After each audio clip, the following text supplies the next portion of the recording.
Opinions, viewpoints, and beliefs presented on this program do not necessarily reflect those of the management, the affiliates and broadcast partners, or the sponsors. Listener discretion is advised.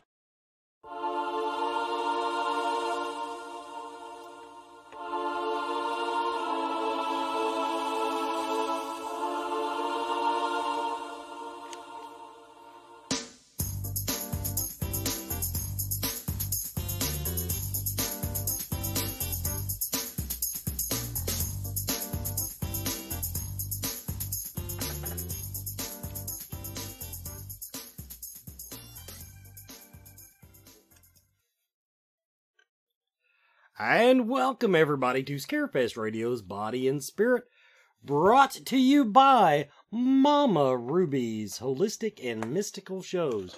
Quick reminder everybody, the Psychic Fair in Lexington, the Mystical Fair Lex, is coming up April 13th and 14th, 2019, coming up just, that's a couple weeks away, right after Tax Day.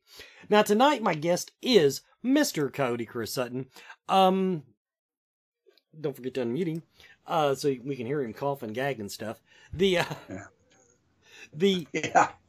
Tonight we're talking soul retrieval. Now, as most of you that are fans of Scarefest Radio and have watched and have paid any attention to me when I did Paranormal Filler and any of my other shows know that Chris is a shaman by metaphysical trait. I'll let him explain what shaman means, but the main thing is, okay, soul retrieval. Now, before we start the conversation, I'm going to explain why this topic is coming up tonight. Because Chris wanted to straighten my ass out, basically. I broached the subject in passing when I was talking to Mark James of Akashic Awareness on one episode.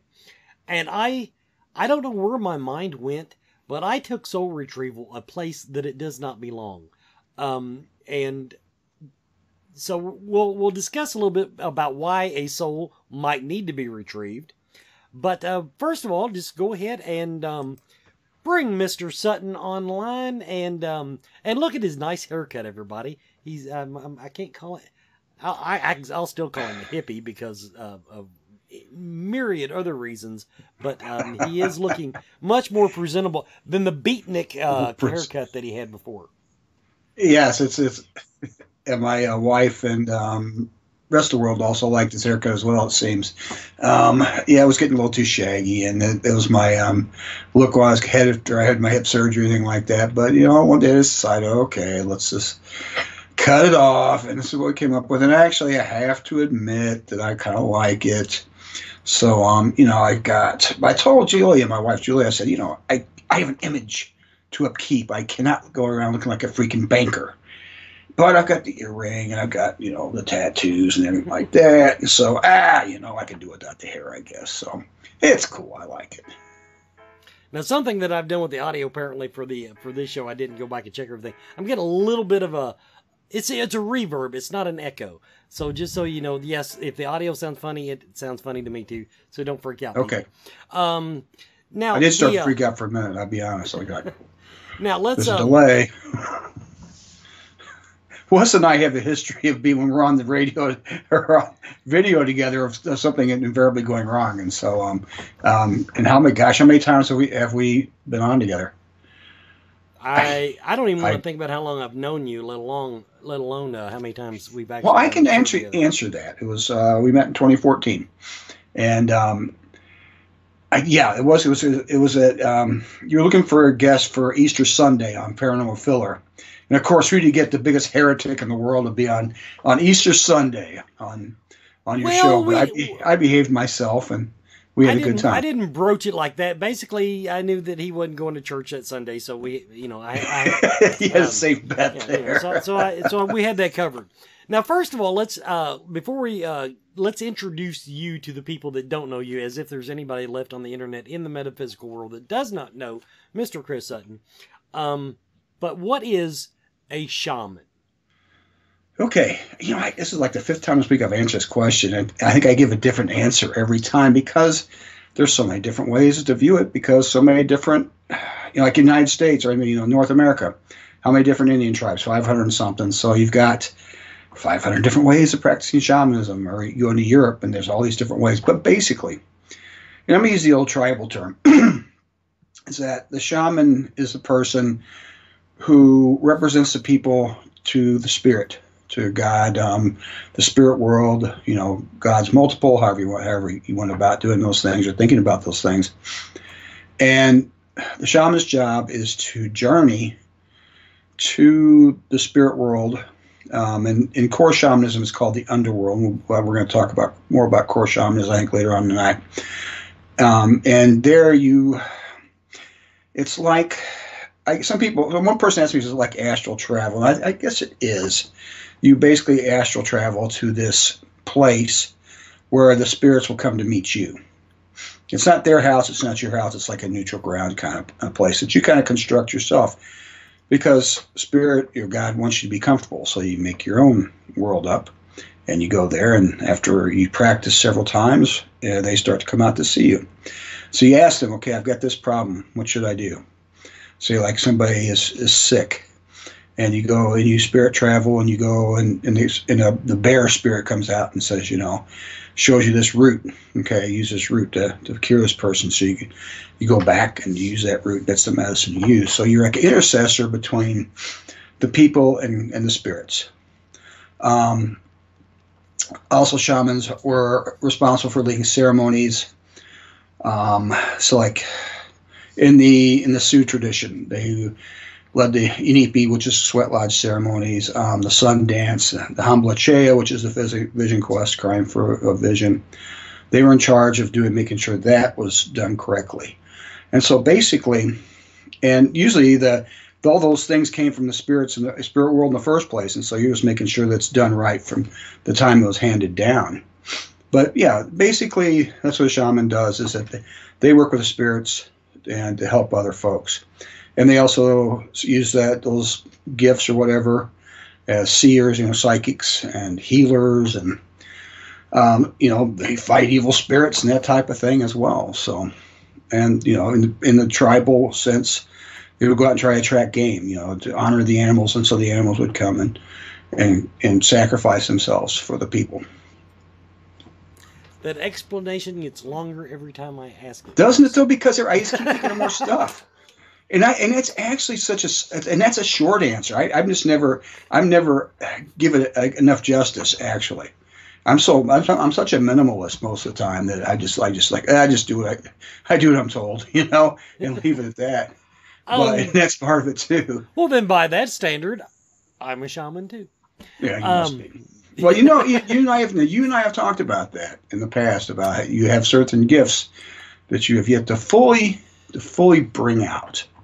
So we're still working with you. So I don't think well, once again though, part of the reason my gifts are limited is because I really believe that I've got angels and spirit guides that are just scared to piss what I would actually do if they actually gave me any real gifts. I mean, I'd be John Edwards on TV, talking, hey, yes, your mother is here. No, because I'm too much of a show off. So these, in other words, they give me just what I need. They, as far as the job at hand. And someday you may change, and in that case, okay, well, he's safe now. Yeah, it's like giving a load of 38 to a baby, sort of. Yeah. So that's a very apt description. Everybody, a little backstory.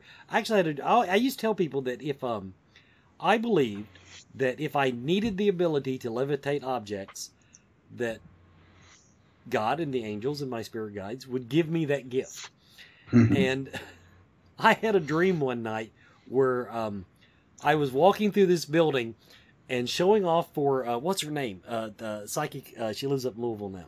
But anyway, for no particular reason, I don't know why she even was in the dream. But I was going through this old building and I was just levitating shit. Just, making shit fly around, just to show I could do it. And when I woke up, I said, that's why they don't give me that gift. That's what I would do. It would be a dog and pony show. So they just said, no, you don't need that. That's our way of telling you, cool your heels.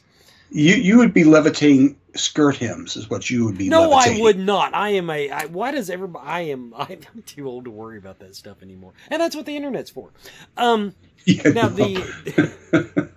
now Okay. okay. Now on soul retrieval. Now, Yes. when I broached it the first time, I got into this whole parallel universe thing, and really, when it comes down to it, correct me if I'm wrong, or if there's more to it that you think should be explained. But when we shed our mortal coil,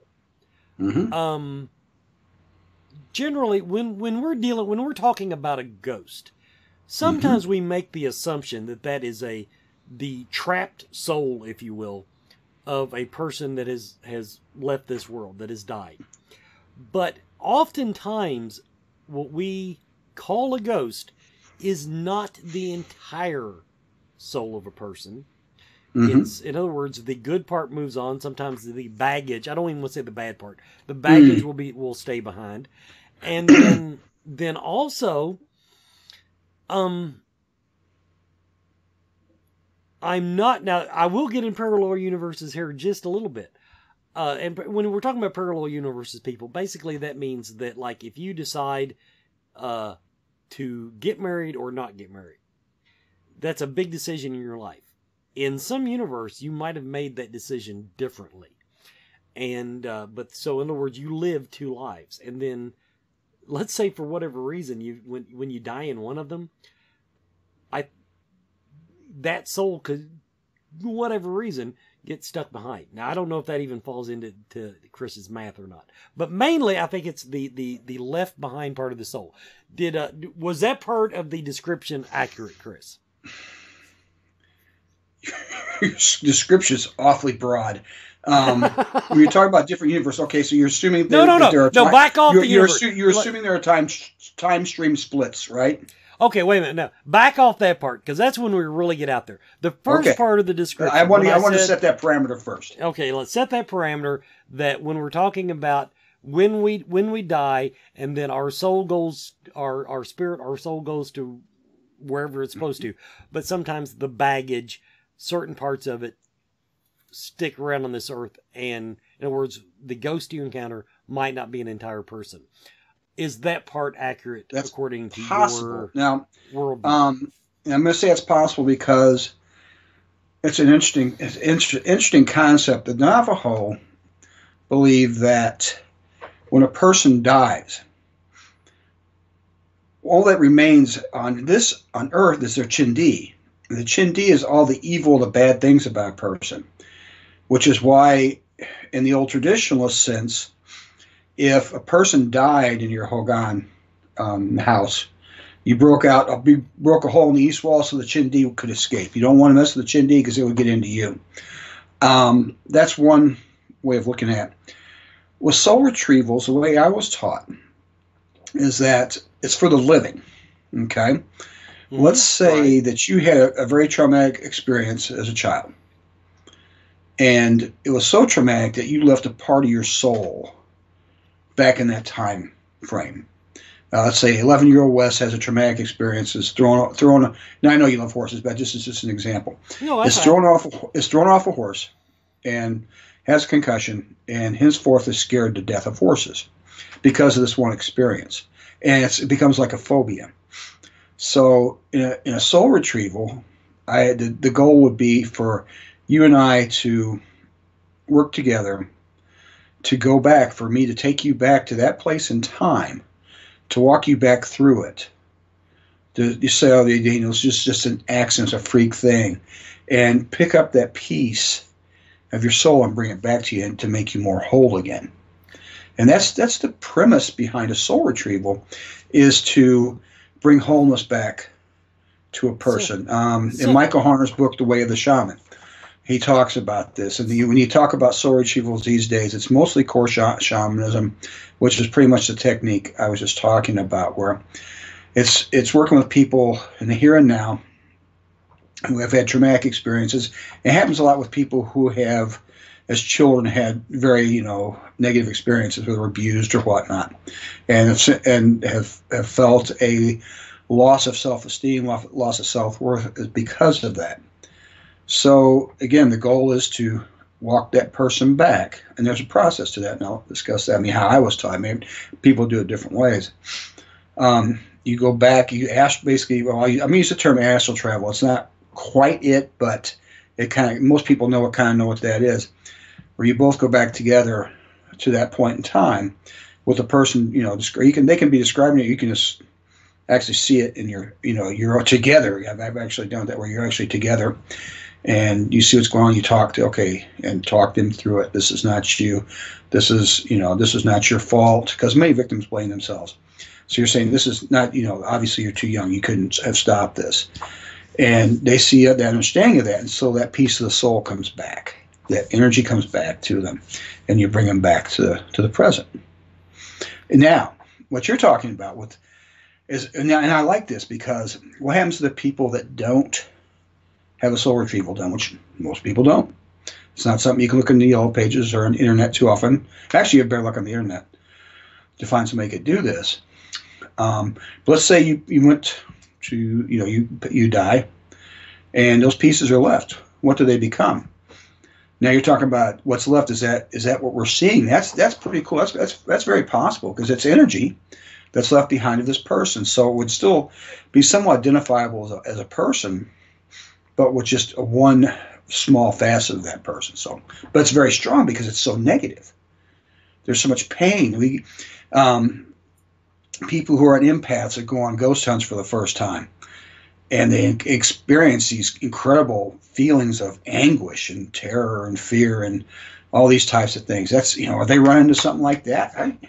That's a cool. I had not really thought of that before, but it follows a logical progression that if you're not.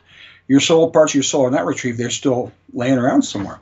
So once again, I hit the tree and missed the target. That's what I'm telling you. Everybody, we're going to go ahead. We're going to take our first commercial break. You're watching Body and Spirit, brought to you by Mama Rubies.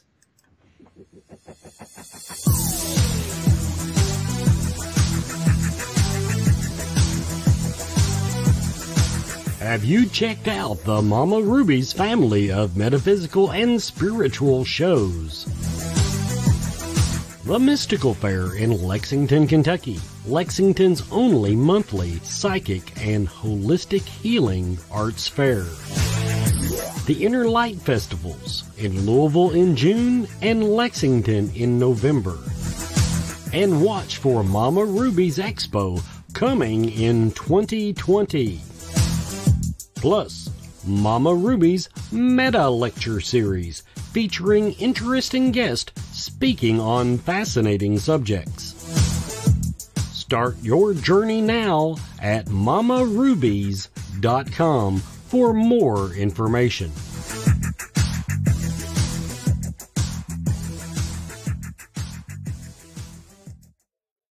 And welcome back to Scarefest Radio's Body and Spirit, brought to you by Mama Rubies. And a quick reminder, once again, MysticalFairLex.com, MysticalFairLex.com, the Mystical Fair in Lexington, Kentucky on Whipple Court. You don't even need the address. If you find Whipple Court, it's like, drive to the end of it, and it's a big thing. April 13th and 14th. There's no other buildings on Whipple Court except like a trucking company. That struck me as funny, I'm sorry. Drive to the end's a big building down there someplace, I don't know. April 13th and 14th, coming up in just a couple weeks. Be sure to tell them you saw it on Scarefest Radio's Body and Spirit. Now, the other thing, before I get back to Chris, I do want to, everybody, our newest sponsor, and the reason he doesn't have a commercial is he's not giving me a script, Akashic Awareness. Mr. Mark James and Shelley James, Akashic Awareness in Elizabethtown, Kentucky. They have joined us as sponsors, and they are a metaphysical healing and learning center unlike any other in Kentucky. A large selection of crystals, gems, and minerals greet you the minute you walk in the door, right about the time Raven, the dog, the official greeter of Akashic Awareness, is there with her tail wagging. Good thing I pointed that, because if they thought like Shelley's nickname was Raven, that would have been really embarrassing. But they offer a selection of metaphysical tools, state-of-the-art healing classes and lectures, and I mean, they've got like foot detox, aura cloud, biomat. They got all kinds of stuff for your metaphysical well-being. And look them up, Elizabethtown, Kentucky. They're open damn near every afternoon except Sunday and Monday. call Mark a hippie, and he will know that I sent you. Okay. Business out of the way. It had never really occurred to me that as I had, of course, I haven't had that many. I've been lucky. I've not had that many traumatic events. So, but I never occurred to me that I was just like, people lose little pieces of their soul, through their life. Mm-hmm. So I've already learned something. The, first time that you really brought it up to me, we have a mutual friend who will go nameless, whose life is always in I don't want to say shambles, but there's always major drama. Mm-hmm. Shambles is just barely an overstatement. And the reason I'll say that is because actually, if you look at all the pieces, you would say, well, that's a pretty good life. But there's always drama. There's always something going on. And Chris said, I'm not there to help her, but she needs a soul retrieval. And it never even, I didn't get into it. Mm-hmm. But we're talking about packing a lunch, too. It's going to be an all-day deal. But, well, okay, now based on that, though, I would say that these little pieces of soul that we fired out because of trauma, mm-hmm. that almost sounds like a cascading effect. Because people, in other words, once you have a major life trauma, mm-hmm. it always seems that you tend to draw more major life trauma through your own doing greatly. It seems like people, you're right. If you lose chunks of yourself, you're less able to avoid other trouble. And, some of this goes to behavior as well. Some people you watch have these train wrecks of a life. You wonder why, because if you talk to somebody on the street corner for 5 minutes, you kind of figure out, well, this isn't the way to live. But it's almost like that they feed off of that drama after a while because you have to make up. And I'm just kind of free associating here about that idea, but you're making up energy to fill that spot that you lost, because you've lost a piece of energy. It's a positive piece of energy, so you fill it with something that's not positive because it's energy generated out of a negative experience. Because everyone knows how when you're pissed off, it just requires a lot of energy. Mm-hmm. You expend a lot of energy when you're mad compared to when you're happy or when you're calm, just satisfied. So everything's humming and going right, like a fine-tuned car. You lose a chunk of yourself, all of a sudden you got to fill it with something, and so you create this. You seek the drama out because that's giving you that energy to keep you going. But the more it's like crack, the more you use it, the more it tears you up. And so by the time you get to a certain spot, you're pretty wrecked as a human being. Not usually not to the point where you can't come back, but it becomes more and more difficult as you go on. But you have to fill that hole with some sort of energy. Now, serious question here. As you experience people, now I think I tend to believe that your typical psychic, unlike myself, but your typical psychic, or I'm sure a shaman, or however you want to, whatever gray area in between that you tend to ride. When you experience a person, when you're around a person, can you tell there's something missing? And don't say anything smart about me. Not yet. In other words, is there something about a person that makes you go, oh, you need a soul retrieval? Or is it something that you kind of, like you mentioned, the phobias, in other words, you have to know more about them and say, well, let's give this a shot and see if that's something we need to do? Like you, I've been blessed with a gift of being able to keep things shut off. That's a gift we are both blessed with. Sometimes things, so I'm not, every person I come across, my antenna don't fly up and things like that. But if I decide to look at somebody, or somebody's so obviously out of whack, it comes to me, then I don't have to see all the behaviors. I can usually tell after a while that something's not right here, something is wrong. And I don't know it's because if I look into them or something just tells me of it, whether it's a spirit guide or what, that's very possible as well, or their spirit guides. a lot of times what you're hearing from the other person's spirit guide's like, help, let's help us out here. We got problems. But yeah, you can look at somebody and say, if you, again, I turn it on, which again, I'm glad I can do that and not be on all the time, and look at a person. I can get a pretty good idea that, that this they're out of balance. Because, everybody's got energy around them. Right. And so, like take a person, like people tend to store negative energy on their back around their neck. Because you always have you start getting, tensed up or something like that, your neck and shoulders freeze. So all that crap gets stored back there. So part of a healing ritual would be to disperse that energy. It also gives you a clue that there also be other problems as well. And so you really look at somebody and say, we can get your energy squared away right now, but for it to be a permanent fix, we're going to have to put the whole thing back together, which means we got to go back. And we got to pick up that lost piece or pieces.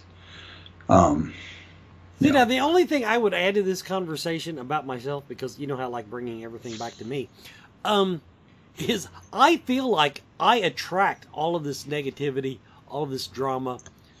In other words, my life is so far from rainbow parts and unicorns that that I look back at, but at the same time, I sure cannot blame it on any trauma in my life. I've had a really good life trauma-wise. It's just a matter of I just attract negativity. Well, I can think of one trauma. It didn't happen early in your life. When your dad died. That was a trauma in that I was not expecting it to affect me the way that it did, but at the same time, I felt like professionally anyway that I handled it properly. In other words, it didn't crush me. It didn't take my life and just pull it apart. Right. The biggest trauma was the just not being prepared for the level of emotion, because I deal with dead people all the time. I go to funerals and people have learned, hey, Wesley, is anybody here? They're starting to ask me, the word is getting out. And so in other words, I got to pull my psychic stuff out of my back pocket, on demand nowadays. But here you were a grown man when this happened. Right. And you're very spiritually aware, and you had people checking on you, see how you're doing, and you would talk and stuff like that. You would use the available people that were there that offered help. Now imagine being a small child without having that awareness. Oh yeah, I can definitely see where that event would be highly traumatic. And I've always heard, now this is something I'm not going to argue it. I've always heard that if you have somebody ripped out of your life suddenly, car wreck, heart attack, whatever, that it's much more traumatic than what I had to go through with a fairly short, but still a few months there to accept the point, with my father passed away of cancer, everyone. So I did, have time to recognize the inevitability of what was going to happen. Question from the Facebook chat. We do want to clarify. Now, Chris actually said it, but we're going to say it again.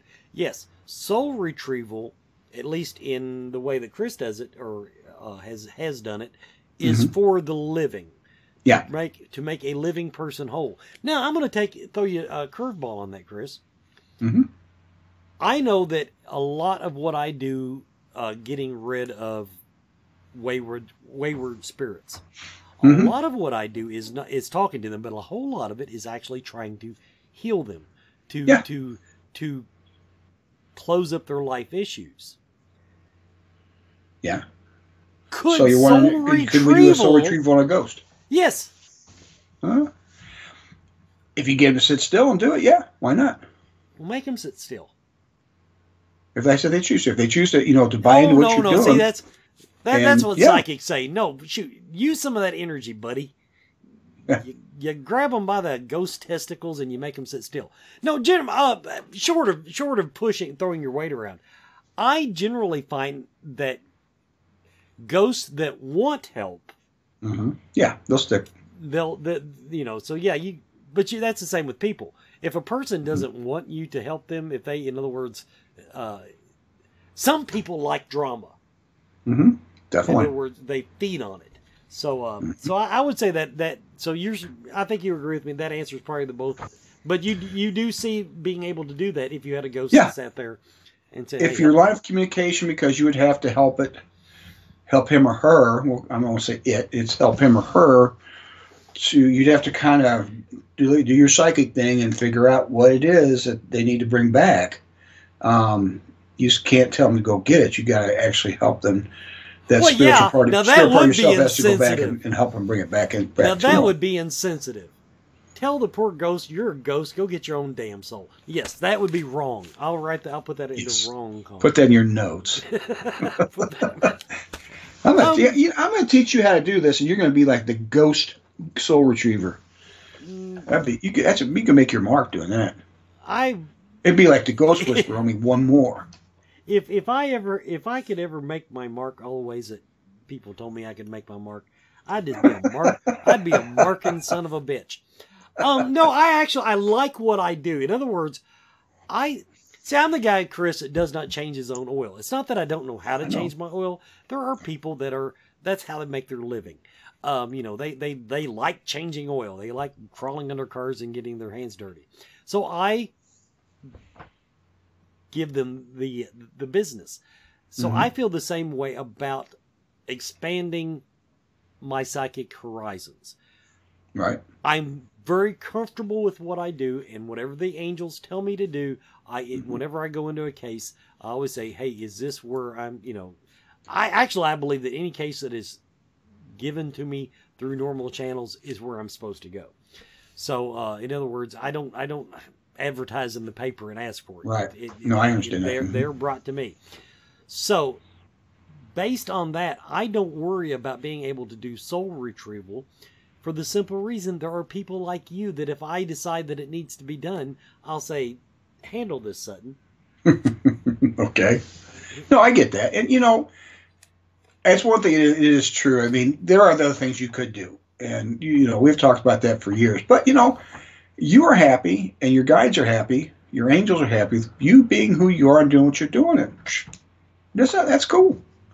There's nothing wrong with that. I've always told you this. If it's there, if you ever want to, but maybe this is what you're supposed to be doing this time around, and that's good enough. And there's nothing wrong with that.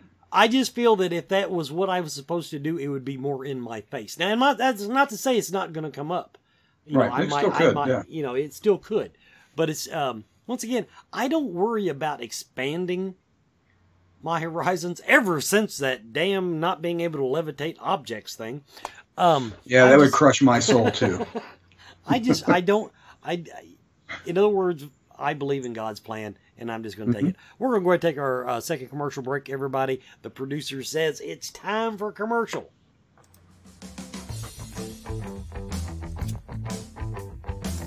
Do you feel lost in life? Do you seem to be stuck in emotions that are not yours? Is your home not the sanctuary it should be? Contact Spirit Mechanics, where they take a team approach to your metaphysical and spiritual problems. Spirit Mechanics specializes in aura cleansing, stone attunement, attachment removal, and house cleansings.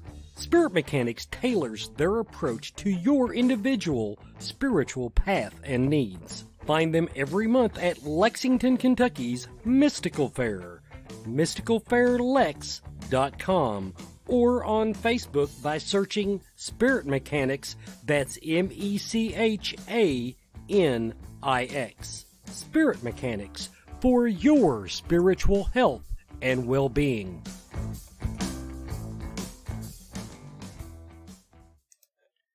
And welcome back to Body and Spirit, brought to you by Mama Rubies. Now, I do want to go ahead and give a shout out to my sponsor, Spirit Mechanics. And Chris, this is actually, I'll throw this into the conversation because it kind of feeds on what we were just talking about. Working with Spirit Mechanics, and I've been on a case with them, and I've had a lot of case of beer? Well, Stephen, that too, but that was at Scarefest last year. But actually, you know my history a little bit. Usually when I've worked big cases, I've always I relied on a psychic because my own gifts. I'm the blunt object, everybody. I'm great at throwing around energy and you are the soul sheriff. I am the soul sheriff. But when it comes to being the delicate, sensitive guy that gets the spiritual messages from grandma in the attic, I've had limited success. We'll put it that way. So anyway, everybody, Spirit Mechanics is my go-to team to work with. Generally, when people contact me about a case, unless it just sounds like a slam dunk for what I do, if there's I generally refer it to them. That's how much faith I put in these people. Despite my own hubris, I will say that they are a gifted and qualified group of individuals. And incidentally, when they see the need, they bring me in on the case. So they're good guys. I like those guys. They're pretty cool. And so I just want to give them a little extra plug and watch for their new website that should be live here in another week or two. So we've talked about where else can we go with soul retrieval? Because I'm trying to make a whole show out of this. I told you. No, okay. I told Wes I didn't think we could get an hour out of this, but we can do it. You want me to explain how I was taught to do it? Yeah, okay. Let's tell me. I mean, I don't recommend you do this at home. I really don't. But I will tell it. I got a question from the chat room before we go on. Okay. Can a soul retrieval change a person's direction in life? Okay, that is okay. I know that's the goal. If a person needs a soul retrieval, presumably their life is taking the wrong course. So will rejoining the little farted out bits of their soul, will that... Well, you're not losing big chunks of it usually, so I'm going to... Well, I know, but it's a traumatic experience. You compare it to corpulence. I mean, flatulence. I mean, not corpulence, flatulence. No, I know, but it's okay. It's okay. Okay, but it just cracks me from up. your experience, yes. Does rejoining their soul, does it have a major impact on their life? Does it have a minor impact on their life? Depends on the piece. I mean, if it's a small piece, it can help complete a person. If you have a person who's having a lot of problems because they don't feel complete and because of this issue, then it can change their life. Yes.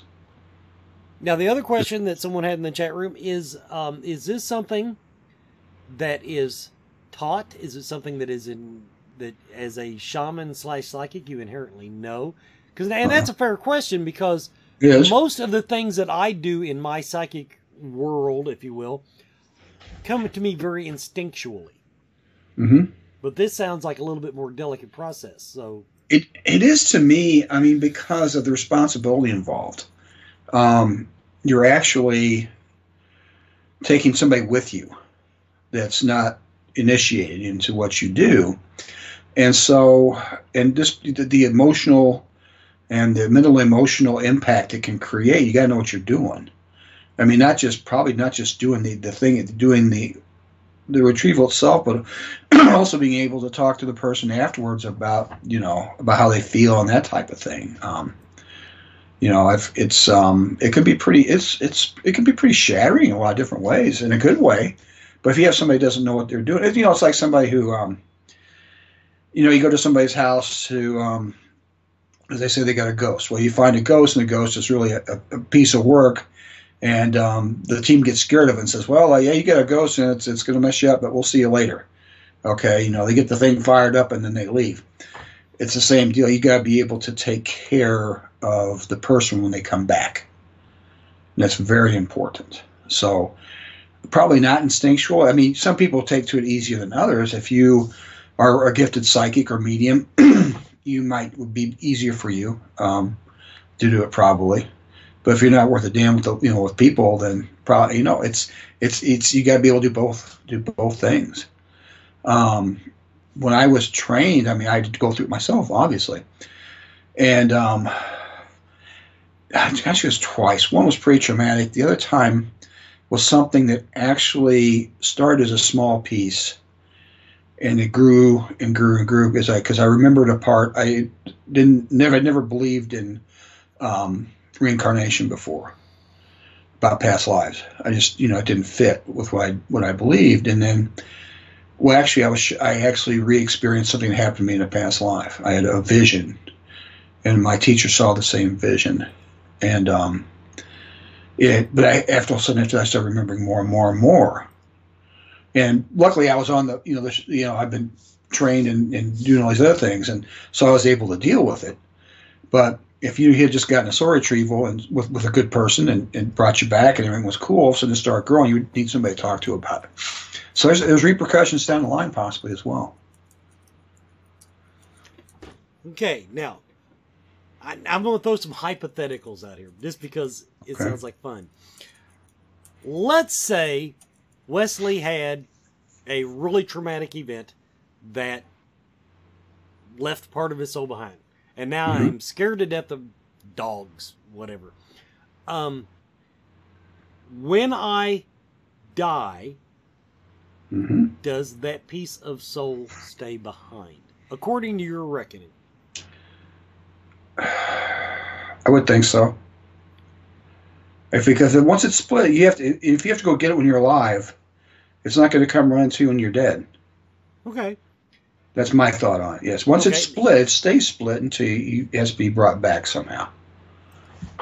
So, following up on that idea, let's say reincarnation is a real thing. You come back 50 years down the road, and that little piece of soul is still wandering. How does it stays it stays at that point in time where it was lost. Okay, so if you come back 50 years later, then it's 100. Let's say you lived to be 50 in the first life, come back 50 years later, it's like say it was 100. So you got to go through the rest of eternity without that little piece of your soul. Now we're getting to a part I don't know. You're asking me hypothetically about the energy part. Right. That's very true. Now, maybe when you pass and you get, okay, we're going to fit you up, we're going to fix things up, and you go back whole again.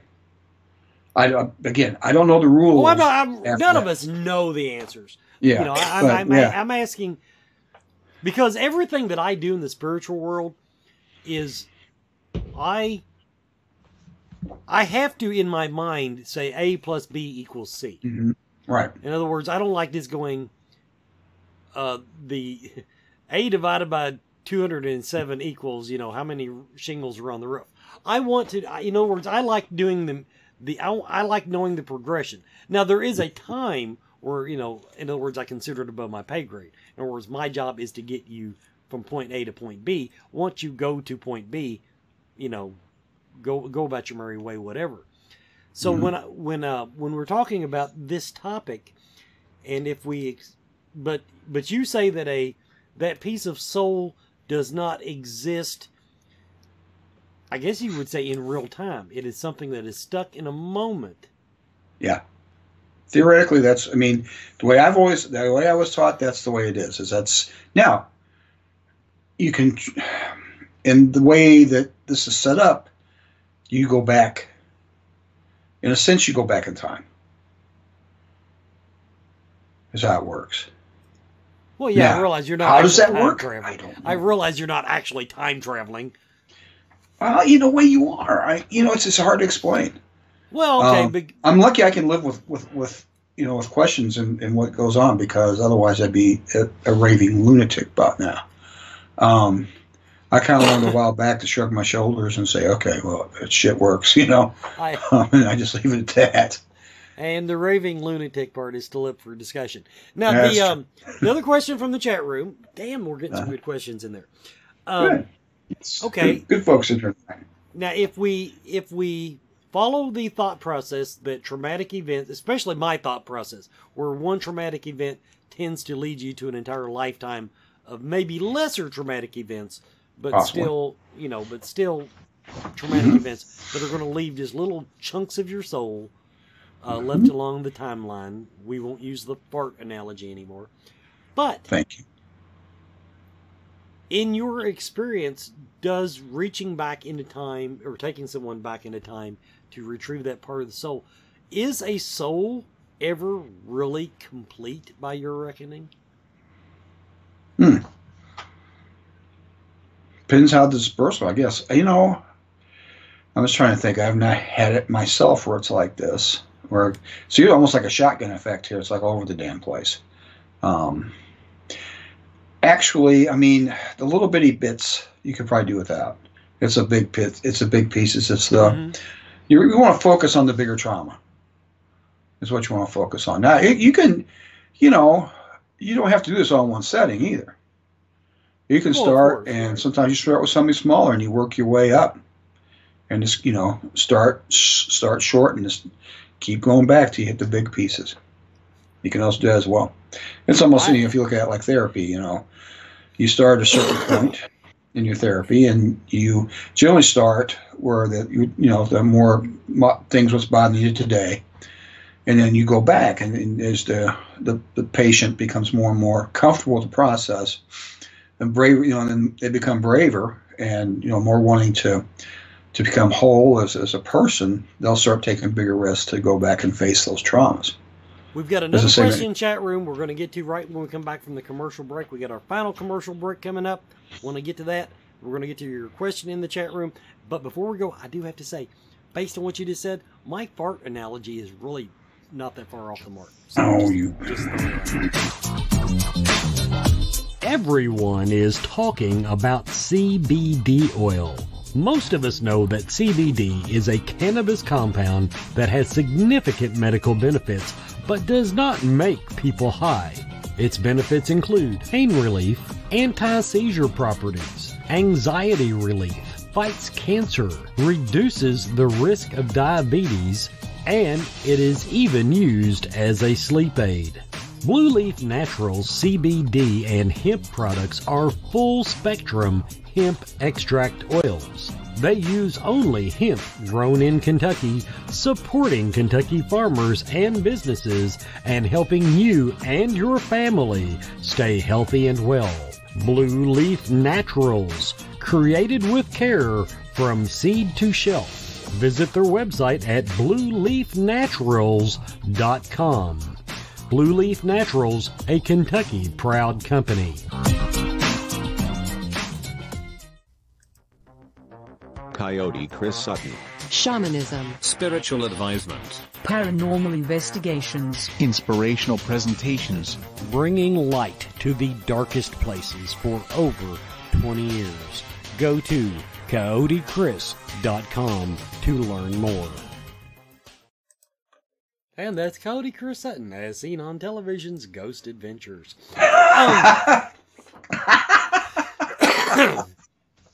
Now, we a couple questions. Shit, I get me choking. We've got a few minutes left. I do have a couple. Where are you all on my other shows? We're getting great questions out of the chat room tonight. Chat room's great. Do you believe? First of all, I'm going to ask this in a two-parter. Do you believe in the concept of a soulmate? In other words, someone that is meant to complete you as a person. I believe there are such things. I saw Will's question. I don't know if I think you could operate as one single soul and do it well.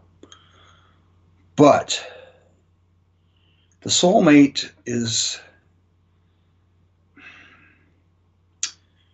it creates something even better.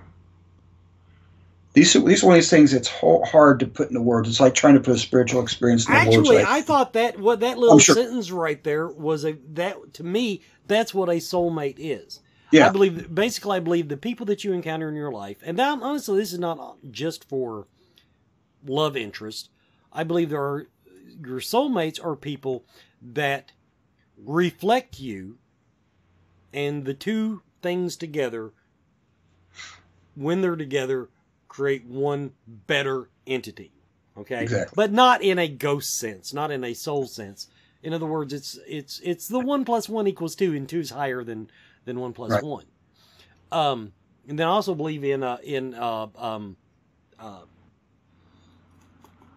what's the other one? Flames, twin flames.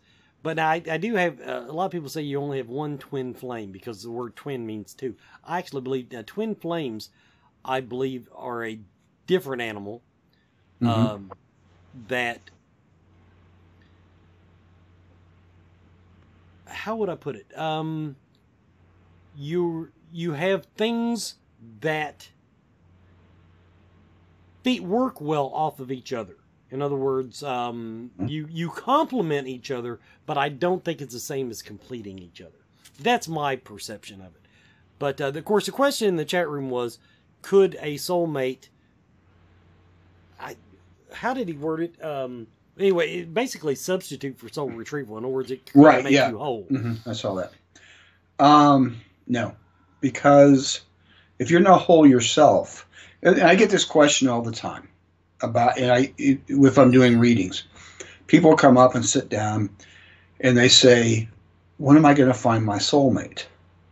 And you look at them, you look at the cards, and they're a freaking wreck. Well, you're not going to, your soulmate is not here to drag you out of the muck. That's not a soulmate. Your soulmate is here to complement, so you can complement each other. To attract your soulmate, you two have to become more complete as a person. Do you have to be perfect? No, you don't have to have every little bitty. I saw the little bitty pieces of soul and stuff like that. Now, it doesn't have to be super complete, but you've got to find your own two legs first. You have to be able to stand as a human being, as a person, and you can still be searching for your best self. That's fine. But when you put yourself in a position where you want to be rescued instead of taking responsibility for your life, then your soulmates are. You're not going to connect. You're not guaranteed to connect with your soulmate in your lifetime. No, see, that's where I even believe. I believe that you can have, in other words, over the course of your lifetime, whether you know it or not, you might encounter multiple soulmates. In other words, people. So okay, that's possible. Yeah, they might have different qualities, but any one of these so-called soulmates would have the same effect on your life if you actually created the connection. Now, the things you just described will prevent you from creating that connection with anyone, twin flame, soulmate, or whatever. So the answer is no. Now, the other question... Let me say one thing, though. Okay. Now, can two people come together who are not quite complete and grasp onto each other, and then will that create the synergy to propel them, together? They work hard together, not expecting one, not expecting the other to rescue them. Can they coalesce into soulmates? Yes, I believe that. You know what I'm saying? Because they're starting on equal ground. But now the one thing that makes me agree with you when the general answer being no, is because you said a lot of times this would be manifested in a phobia, for example. Yeah. And I can't imagine if I was scared to death of dogs, any person that I would meet I would just go, oh God, I love you. I'm not afraid of dogs anymore. So, in other words, the math doesn't work for me in that sense. So I agree with Mr. Sutton, and that happens like once a month tops. Maybe. Now, the other thing is, this would fall into karma and destiny as part of the discussion. Mm-hmm. I believe that along our lives we are destined to experience certain things. We need certain experiences to evolve. Okay. Yes. To ascend, if you will.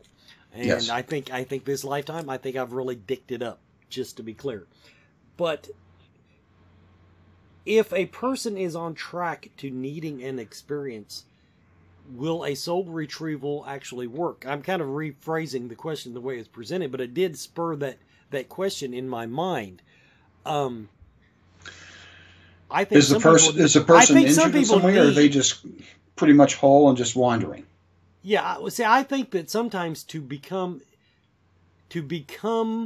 whole, if you will, we actually it's not just a part of our soul missing; it's something that we need to experience in life. Right.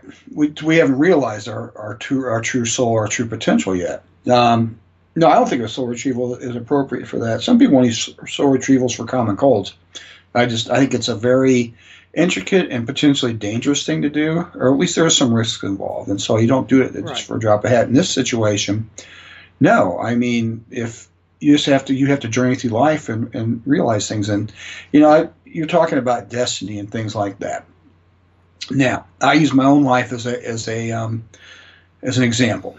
So, when I was 24, I was engaged. I got engaged to a young lady.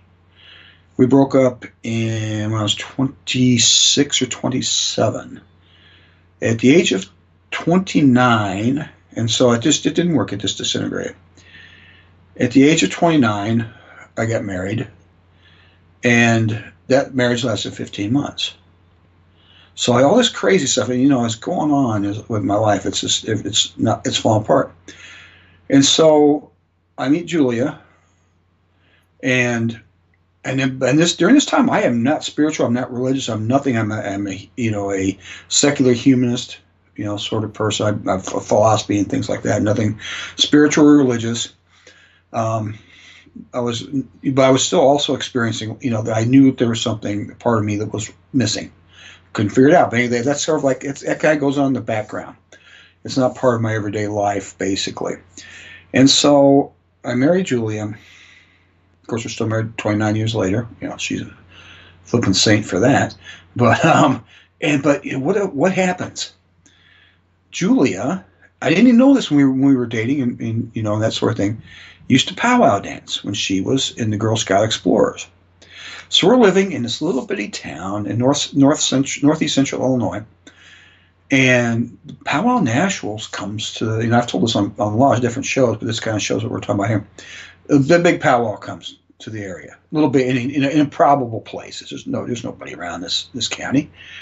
And what happens, I go into this barn, they're doing a warrior's dance, and bam, I have that satori, that religious, that spiritual experience you can't explain.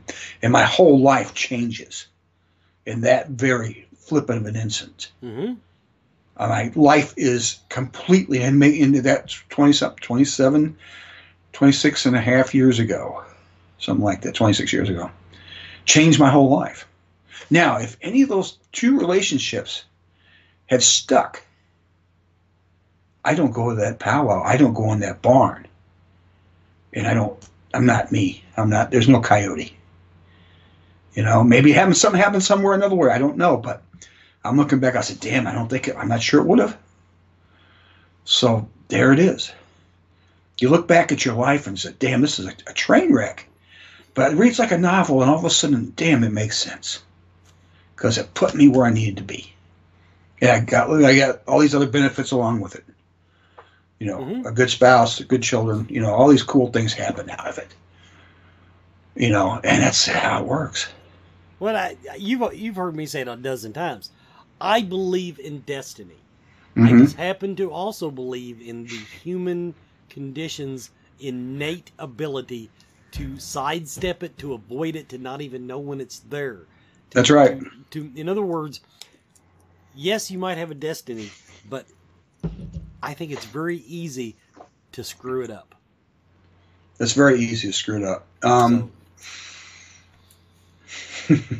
There was an author named Dorothy Parker, and she was talking about somebody else she didn't like, and she says, "Well, you can lead a horticulture, but you can't make her think."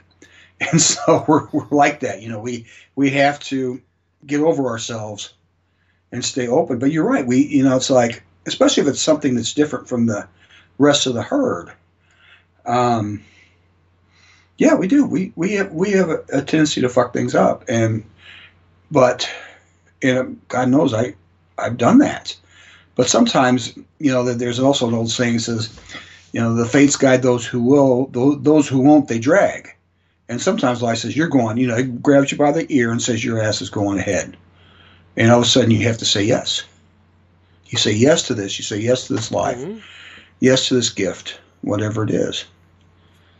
And that's what, we have to get over that. We just have to, instead of thinking with our heads, we have to think with our hearts. And all of a sudden that bullshit kind of dissolves away. Because we don't care what other people think. We don't care about whether this looks cool or not. It's like, this is about being who I am. And that's what's important. Thank you for the Coyote Soapbox. Upon those wise words, we're going to call it a night. But before I do, Chris, I know you probably got something on the calendar that you want to plug. You always do. Wait a minute, I got a whole paper here. See if I can find it. Ah, here it is. Okay. See this? Okay. Let's see if done that. Oh, we have April the 12th, the Sutton Family Investigation at the Mineral Springs.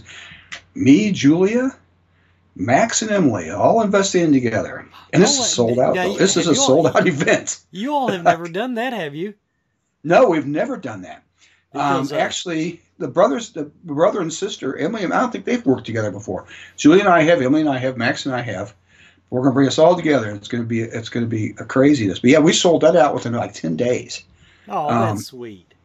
Well, we had all these friends and stuff. It's a local thing, so it's at the Mineral Springs. April 20th, I'll be at the Karma Con and at the Sweet Dream Suites in Mattoon, Illinois.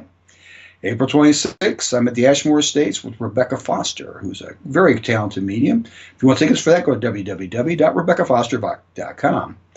May 10th and 11th, I'll be in Arkansas at the Dark Night Paracon. It's at old amusement park, Dog Patch USA. Go to Facebook and look up Dark Night Paranormal, and we will have waiting to get tickets. And this is kind of up in the air, but it's just scheduled for Malvern Manor with Josh Hurd and David Glidden on May the 18th. And maybe we might have a special guest there too. We got to get that. June 1st, Haunted Road Media Paracon at the Mineral Springs. It costs like $5 to get in. Mineral Springs is in Alton, Illinois, by the way, at 301 Broadway. Hinsdale House on June 28th and 29th with Brian Cano and Dan Class. I'll be at July 12th, Mineral Springs Investigation there. That's open to the public. You can just get hold of its Ratings Zen at the Mineral Springs. July 20th and 21st, I'm with Kelly McCarville, who's out in the chat room tonight. Good to see you, Kelly. And we got some other my Iowa friends, Will and Jacqueline. Some other folks. We'll be at Cedar Rapids Psychic and Paranormal Expo. I'm not sure what the name of the place it's at, Kelly. You're going to have to I forgot. Sorry. Be August 10th, I'll be at the Farrar School. And we're having a benefit for Will and Jacqueline Conkle, who do so much for so many people, and they've just had shitty luck. And so we're putting on some stuff. It'll be me and Kelly, 3 or 4 other folks. We're still kind of in the playing stage with that. But Kelly McCarville and I will be doing that. I'll be at SilCon in Mattoon, Illinois, September 6th and 7th. That's at the Cross County Mall. It's free. You can just walk in. And since it's a mall, how are they going to charge admission? September 13th, 14th, and 15th, I'll be at the Scarefest in Lexington, Kentucky. I don't have my speaking engagement yet. I did put in something, but I'm taking the serial killer route this year in my idea, so we'll see if they take it. October 19th and 20th, that's the Ratings In Psychic Fair at the Mineral Springs in Alton. October 19th, I'll be at the McPike Campout. Geez, I'm getting the whole year here. 25th, 26th, on November 16th and 17th, I'll be at the Quad Cities Paranormal and Psychic Expo that Kelly puts on there. I'm not sure we're going to be at this year, but we got a long time to get that out. So that's basically do. One other thing, I'm starting to do a new show. It's on VidiSpace with Charlotte Harden called The Spirit Drum. I can't do right now. I'm under contract, so I cannot do any live, unscripted paranormal shows. So I'm going the spiritual route, and so that's going to be debuting in April on VidiSpace. And I gotta say, one of the reasons I do that now is because the man who's interviewing me tonight, he's always helped me with this. I had a show a while back, and he's always been a good mentor, and he's always been, a good example. I hate telling him this shit because it swells his head, but he does. He helps me a lot, whether he knows it or not. And so it gives me the skills and the courage to go ahead and branch out some more. This is a whole different adventure for me as far as this goes. So that'll be starting in April. So that's where I'm at. Well, thank you for the kind words. Good luck with your new venture. But calling me a mentor is like really a stretch. That's I would call me more of an antagonist. See, to give the man a compliment, this is what he plays it off. I You don't need a take soul compliments you need a well. soul retrieval. That's it. Next time I'm coming to Kentucky, your ass is going on soul retrieval. Done deal. That and your tattoo. We have about $500 collected in the chat room right now. You know that. I don't care. I don't care if you give me the $500. I ain't getting a tattoo. You're getting a tattoo. You are getting a Jason Boyd's going to do your tattoo. You're getting a tattoo. Oh yeah, if I was going to trust somebody to give me a tattoo, it would be Boyd. Oh That's your guy. It's all lined up. Definitely the way it would go down. It's your destiny. Be really nice to me, and I'll get my ear pierced again. You already have your ear pierced. You can't fool me. It's filled in. See, it's all healed. Oh bullshit! No, I ain't can't. I'll do that with an ice cube and a pen. I ain't paying $500. We're out of time, Sutton. Shut up.